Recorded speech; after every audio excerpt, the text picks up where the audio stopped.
Une question est arrivée par mail.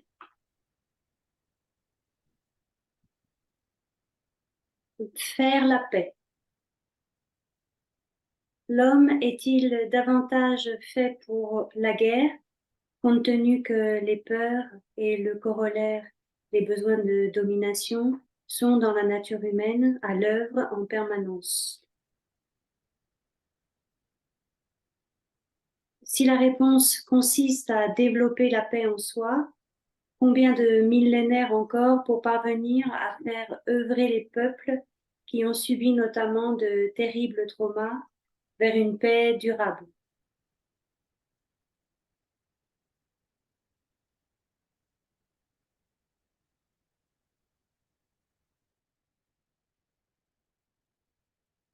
Bien. Pour parler de la paix, il faut parler de la question des conflits, d'où viennent tous ces conflits que vit l'humanité depuis toujours. Est-ce que l'origine de tous ces malheurs, de tous ces conflits, euh, serait dans ce que je suis et ce que je ne suis pas?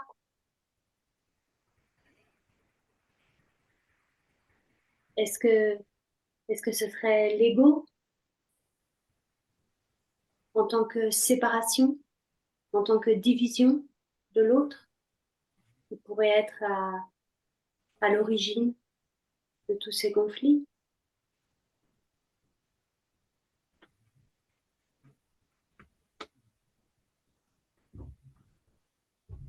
Euh, moi ou toi, moi meilleur que toi,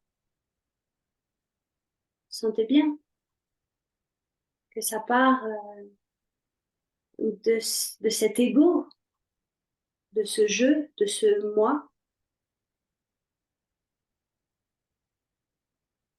S'il n'y a pas d'ego, il n'y a plus de conflit.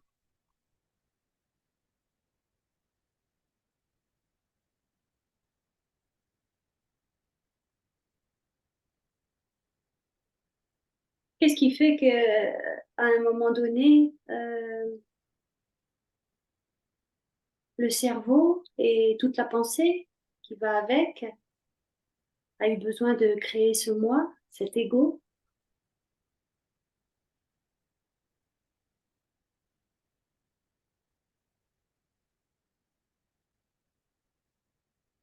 Les hommes avaient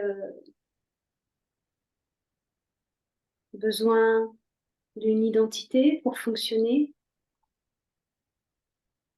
pour se situer, peut-être, en s'identifiant à sa famille, à son pays, à sa religion.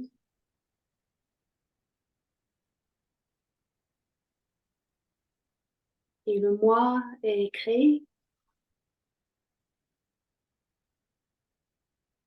et la séparation d'avec le toi est créée. Mais comment sortir de cet enfermement dans lequel l'humanité se trouve? Euh, Est-ce que, est-ce que l'humanité a fait fausse route à un moment donné?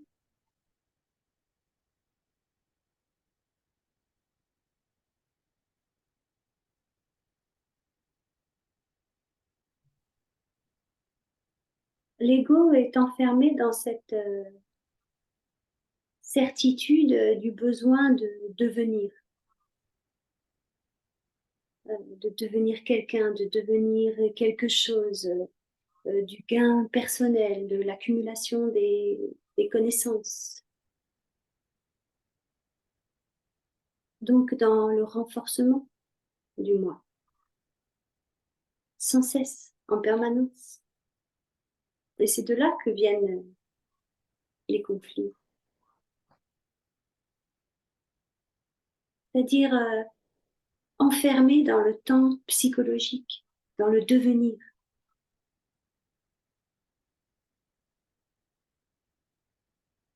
Le temps chronologique, le temps dont nous avons besoin pour faire nos tâches, il existe. Mais nous ne parlons pas de ce temps-là, nous parlons du temps psychologique, de cette tension qu'il y a dans l'homme à, à être autre chose que ce qu'il est. Et cette tension crée un écart, une division entre ce qu'il est et ce qu'il voudrait être ou ce qu'il pense qu'il devrait être.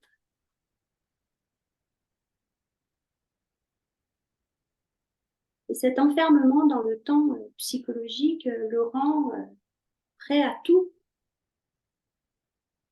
pour continuer à maintenir euh, cette sensation, ce sentiment de soi, d'identité,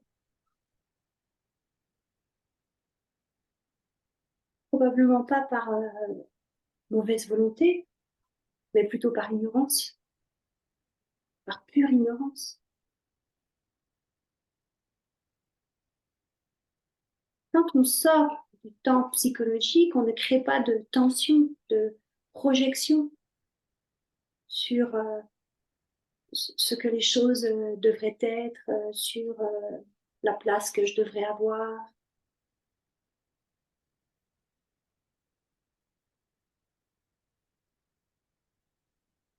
On est ici et maintenant, sans tension.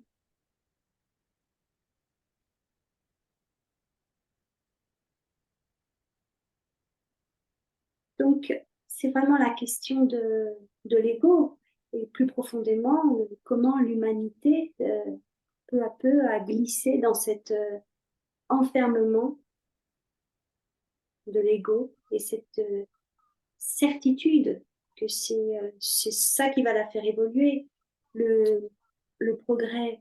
Là, c'est bien de distinguer l'évolution naturelle, le progrès est légitime, l'homme a évolué extérieurement, technologiquement, et c'est sûrement une bonne chose, mais qu'en est-il de la vie intérieure?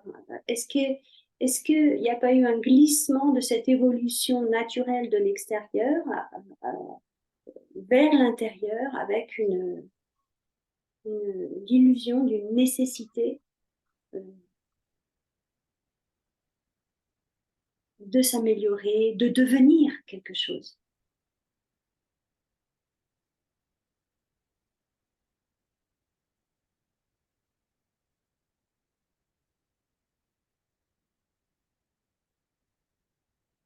Si on sort du temps psychologique, le temps psychologique, donc le temps extérieur, le temps chronologique, c'est une chose, mais le temps psychologique, quel est son ressort? Le passé, la mémoire. Et alors, tous ces conflits naissent euh, du passé, des mémoires, des, des blessures, des traumas. Ces conflits sont des réactions à ces blessures, à ces traumas, à cette mémoire, à ce passé. Si on sort du temps psychologique, tout ceci n'existe plus. A existé, mais n'existe plus, n'est plus dans le présent. Donc la source de ces conflits, c'est aussi le besoin de devenir, c'est aussi l'enfermement dans ce temps psychologique. Dans ce sens, il n'y a pas de chemin vers la paix. La paix est le chemin.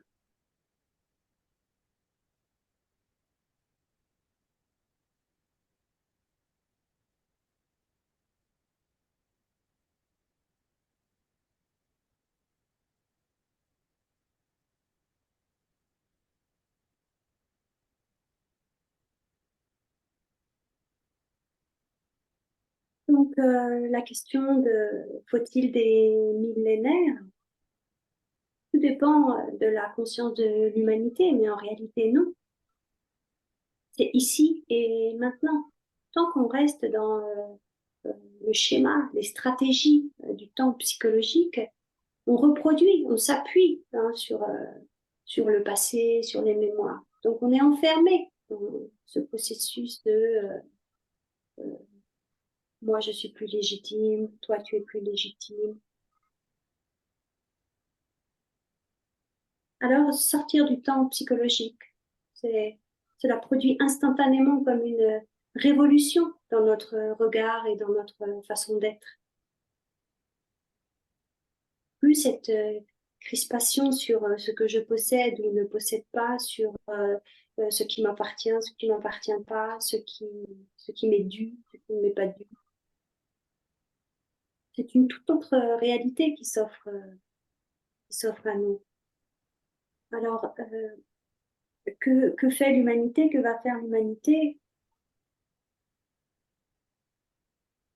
J'espère qu'elle va sortir de cet enfermement.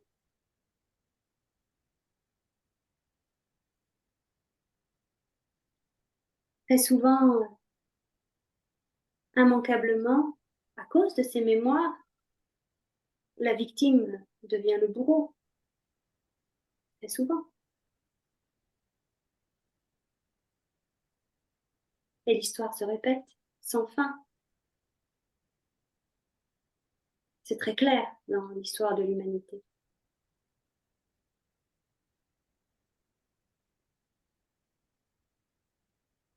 On ne désire pas autre chose que ce que l'on est, que ce qui est, quand il n'y a plus la moindre tentative de devenir quoi que ce soit. Alors il n'y a plus de conflit, il n'y a plus de source du conflit.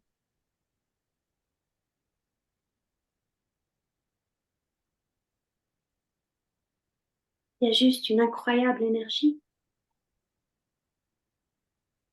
une immense énergie. Il y a d'autres questions.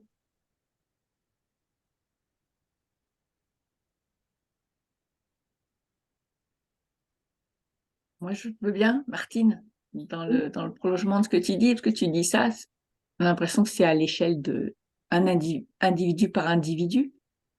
Mais là, on a l'impression qu'il y a des conflits. Enfin, on voit bien qu'il y a des conflits qui sont, euh, je sais pas, tellement généraux. Et ça peut pas juste être parce qu'il y a un chef. Enfin, parfois, il y a peut-être juste un chef à la tête d'un pays qui fait, on a l'impression qu'il fait n'importe quoi. Mais sinon, globalement, il y a plein de gens, quoi. Est-ce que c'est une somme de, d'individus et chaque individu doit changer sa façon de faire? Ou c'est plus compliqué que ça? Tu comprends ce que je veux dire? oui, je comprends. Là, dans cette époque, on a l'impression de vivre conflit sur conflit, guerre sur guerre, qui est vrai dans un sens, mais si on regarde l'histoire de l'humanité, depuis des milliers d'années, c'est la guerre tout le temps, dans un endroit du monde ou dans un autre endroit du monde. Là, ça nous semble proche pour nous qui vivons en Europe, mais en vérité, euh, reprenez ne serait-ce que les 50 dernières années, mais bien sûr, euh, les conflits, les guerres accompagnent l'histoire de l'humanité depuis toujours. Là, on est dans ce présent-là, mais il n'est pas tellement différent des présents passés. Ça, c'est la première chose. Alors, comme on est aux prises avec le choc, l'émotion, on perd un peu ce recul. Donc, la question plus profonde, c'est qu'est-ce qui se passe dans l'humanité pour qu'elle reproduise sans cesse euh, ces, ces conflits et tous ces malheurs? Alors, oui, bien sûr, c'est simultané, c'est à la fois euh, au plan individuel, personnel, intime, et à la fois au plan collectif. C'est pour ça que on doit élargir notre regard à la question de l'humanité, à la question même du cerveau de l'humanité. Que fait l'humanité? Que fait le cerveau de l'humanité? On ne peut pas rester juste sur le prisme d'un conflit. C'est un manque de perspective qui ne permet pas d'élargir et d'approfondir notre compréhension de ce qui se joue. C'est pas juste un chef, c'est des milliers et des milliers et des milliers de chefs soutenus ou non par le peuple. Donc on ne peut pas mettre la faute sur un chef. C'est vraiment la question de l'humanité qui se présente à nous.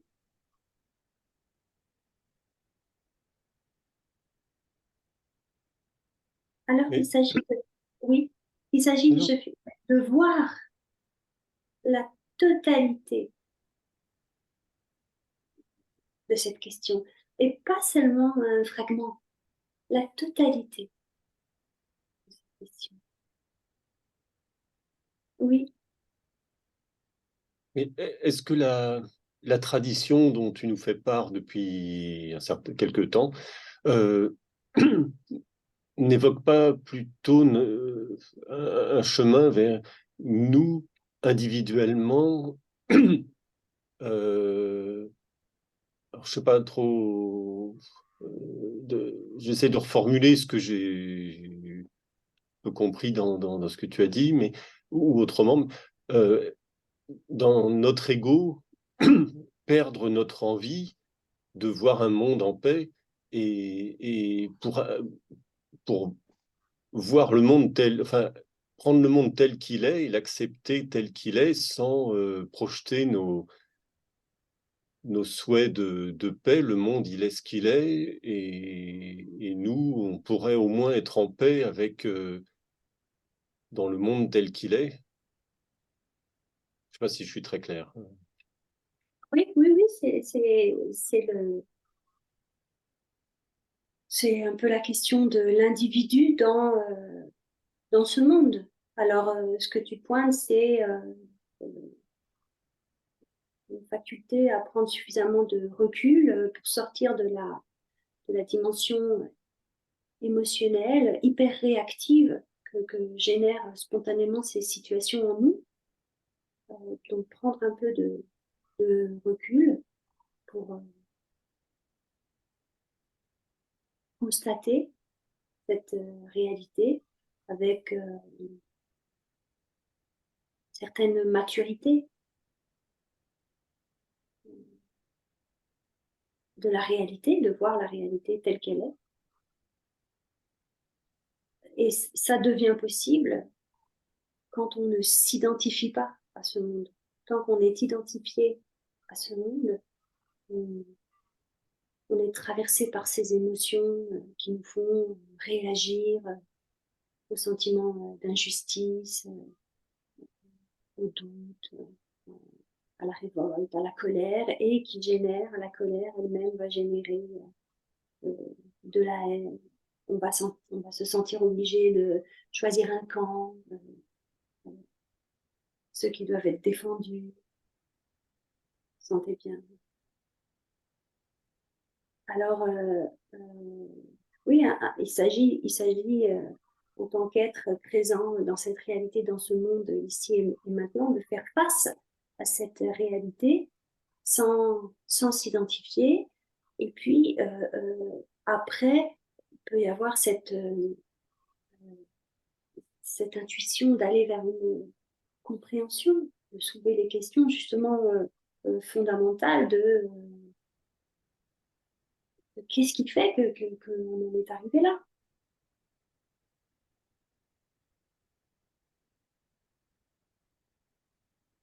Il ne s'agit pas de faire l'autruche ou de vivre caché en disant bon, c'est comme ça. Ce serait basculer dans une autre forme d'illusion et de toute façon, tôt ou tard, on serait rattrapé par la réalité. Et c'est plutôt de prendre du recul, de mettre en perspective et de voir à quel point tous ces schémas se répètent dans l'histoire de l'humanité. Dans le sens aussi de ce que tu dis, c'est que chaque être est responsable, en effet. Quand on entre dans cette conscience que les choses se transforme d'instant en instant, que tout est mouvement, que tout est mouvement. On revient à notre libre arbitre, on commence à avoir le choix d'être au monde comme ceci ou comme cela.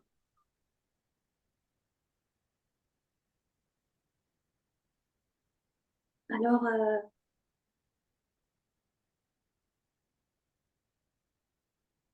quand on est frappé par cette compréhension de la réalité, tant au plan particulier qu'au plan général, qu'au plan absolu, encore une fois, il ne faut pas re-rentrer dans la roue du temps. Si on se dit je le ferai demain, on ne le fera pas. C'est tout de suite, ici, maintenant, le changement, la transformation.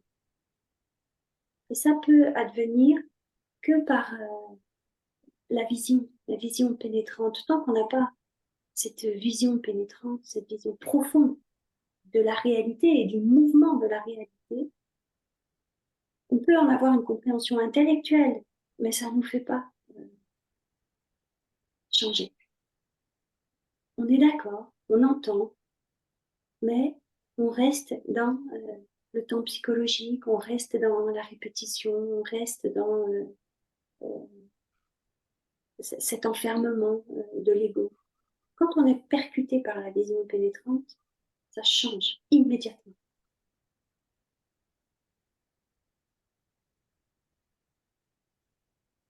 La vision pénétrante est action à ce stade.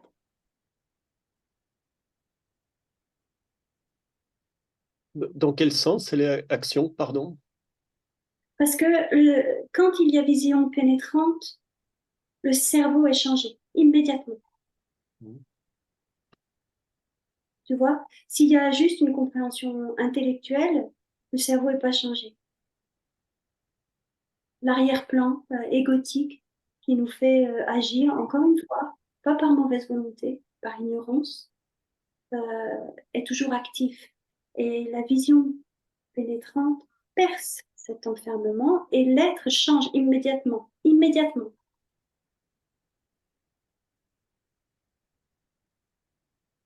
Le Oui, cerveau change. Le cerveau change. Ouais. pardon, excuse-moi de t'interrompre. Est-ce que tu veux dire par là que à des moments de la civilisation, quand il y a des grands hommes qui ont réussi à changer un tout petit peu le cours de l'histoire, à arriver à certaines paix ou à des prises de conscience momentanées, c'est des personnes justement qui avaient cette conscience dont tu parles, cette fulgurance, qui ont permis à eux tout seuls de modifier des lignes, c'est ça ou pas?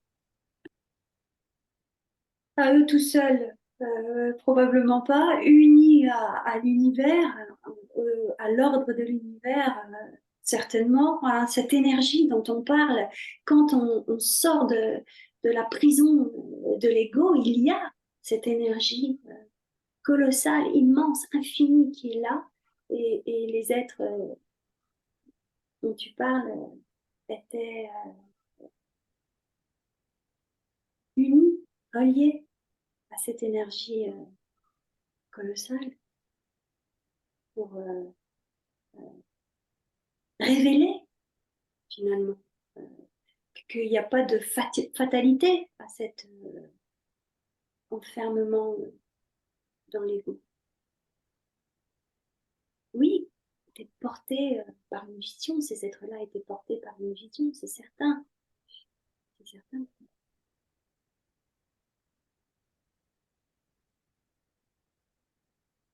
Qu'est-ce qu'il y a à l'arrière-plan de cet ego? Il y a ce besoin, justement, comme on disait, d'identité, besoin d'un sentiment d'identité, semble-t-il. Et puis, cette identité s'est cristallisée. C'est cristallisé sur des peurs, sur des possessivités, sur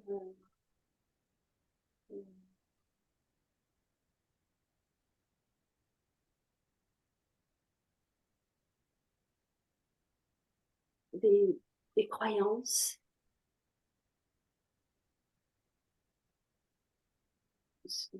sa famille, son pays, sa religion, la politique, sa terre.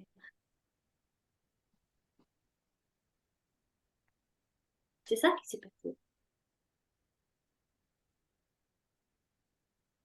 Quand on n'est plus dans cette recherche-là d'évolution, c'est là où je disais quelque chose change immédiatement. Il y a comme une libération dans l'être. Et la vie véritable commence.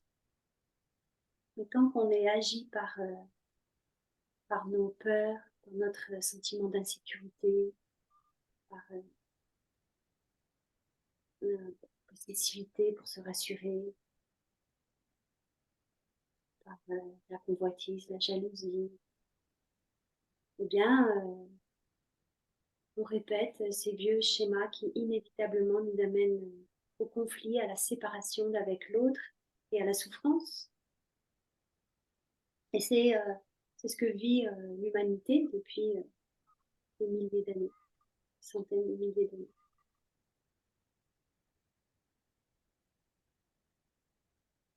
Donc, on peut remarquer que l'humanité a évolué extérieurement, technologiquement, mais qu'en est-il intérieurement?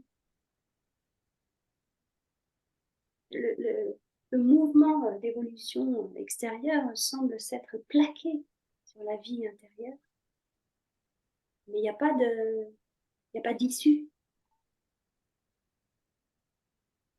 Ça ne fonctionne pas. Ce besoin compulsif de devenir.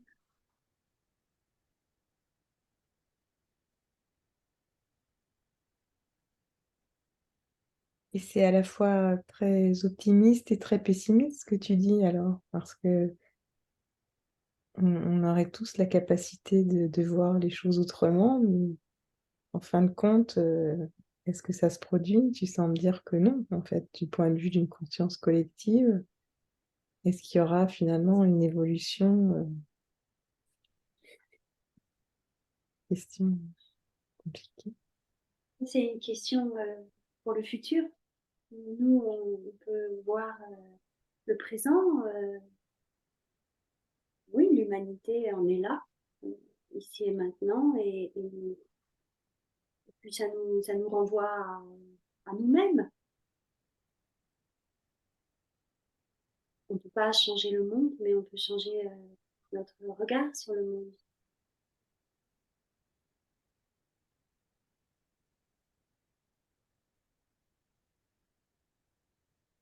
Il y a des êtres qui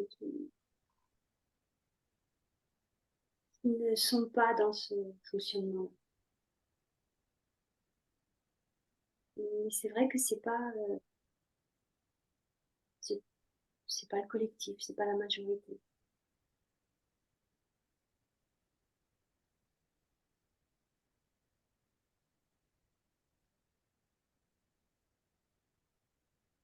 C'est pourquoi, voyez-vous, quand on sort du temps psychologique, c'est d'instant en instant que ça se réalise. On ne peut pas en être autrement. Et pour être conscient d'instant en instant des, des schémas qui peuvent émerger en moi et qui peuvent agir sans même que je m'en rende compte par l'ignorance, ça demande d'être extrêmement présente. Ça demande d'engager tout son être, d'engager beaucoup d'énergie, toute son énergie. Encore une fois, si on se dit je suis fatiguée, on verra demain, ça ne changera pas.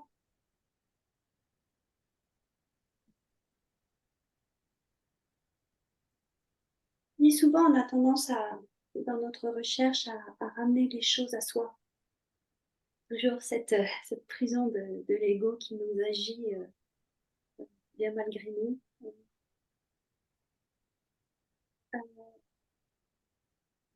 À quoi ça peut m'être utile? Oui, mais moi, je peux m'en servir. qu'est-ce que je peux faire pour améliorer ma vie? Vous voyez, cette tendance à toujours tout ramener à soi. Parfois, des questionnements très profonds sur la nature des choses peuvent libérer dans certains aspects de notre vie, justement par cette vision, par cet éclair fulgurant qui nous rend consciente à quel point c'est nous qui créons aussi nous-mêmes notre propre souffrance, notre propre enfermement. Alors, à ce niveau, ça peut être précieux, mais cette tendance à toujours ramener les choses à soi, comment ça peut me servir, comment ça peut m'être utile, c'est un piège qui fait glisser la vision dans la boîte de l'ego. Alors, être consciente d'aller du particulier au général, mettre en perspective au général, et du général à l'absolu, à l'ultime.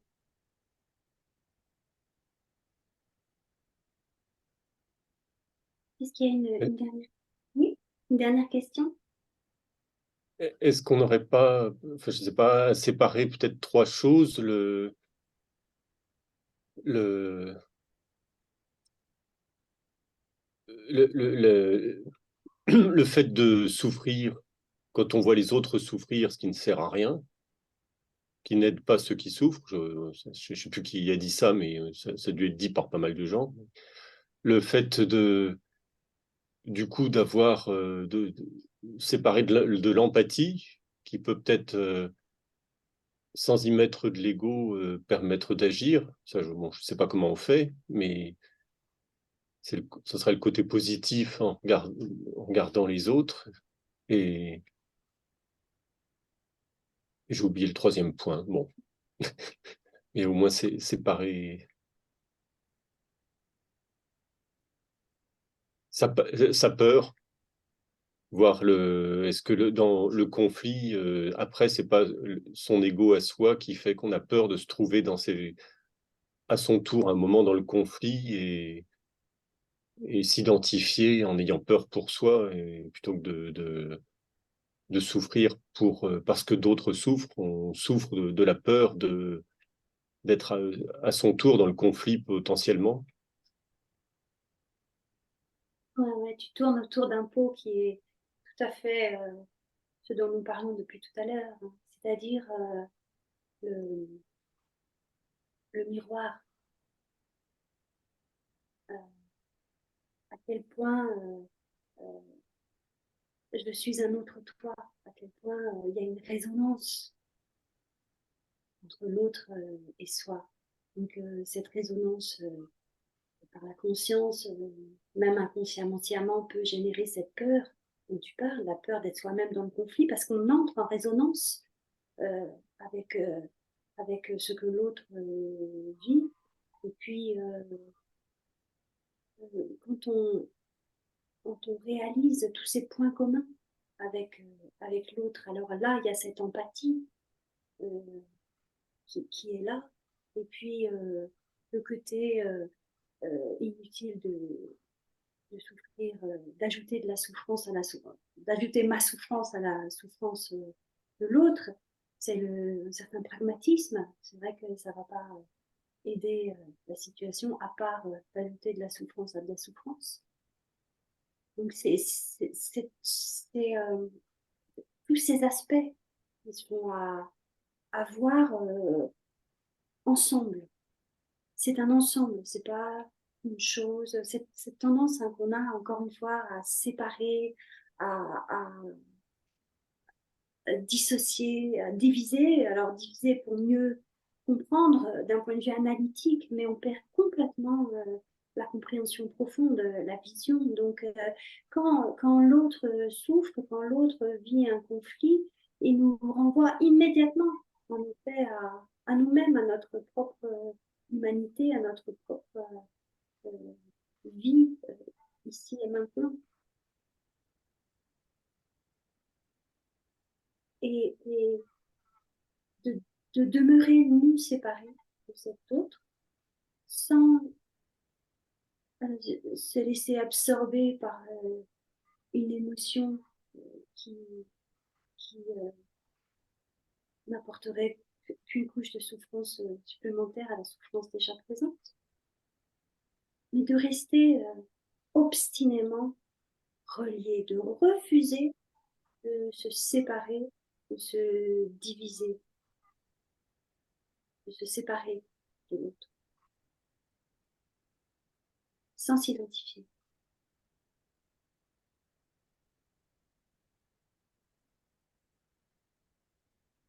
Alors, ça veut dire aussi d'accepter de fréquenter sa peur, sa propre peur, qui entre en résonance avec la peur de l'autre.